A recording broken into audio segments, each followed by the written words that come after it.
Hello, good morning again everyone. Today, magluto tayo ng sinigang sa bayabas na baboy. Hiwa ko na yung mga baboy. Hindi ko dinamihan, hindi naman nila maubos. Ito yung gamit ko. Yes, napakasarap na mamasitas. Ayan. Mag-uumpisa na tayo mag-prepare.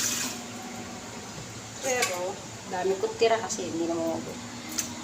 Pero ako, inaalisan ko muna siya ng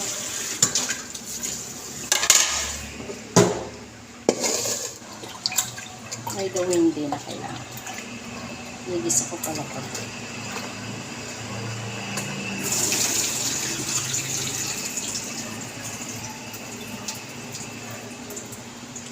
Lamasin natin siya sa kamatis at asin para madali siyang lumambot.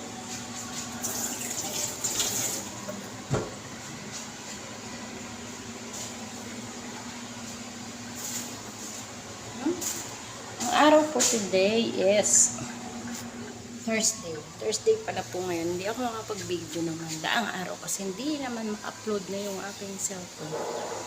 Kaya try ko ulit ngayon. Ito po at gagawa na naman po tayo ng may upload.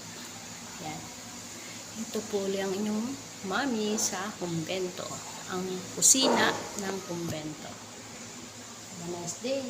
Yan ang yung pagluluto ko ng sinigang sa bayabas na baboy. Sinimulan ko na siyang gisahin.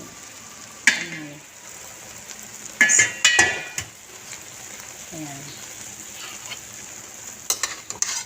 Hirap pa ganun. No? Basta ginisa ko muna siya.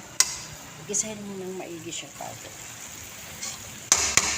natin ito lagyan ng tubig.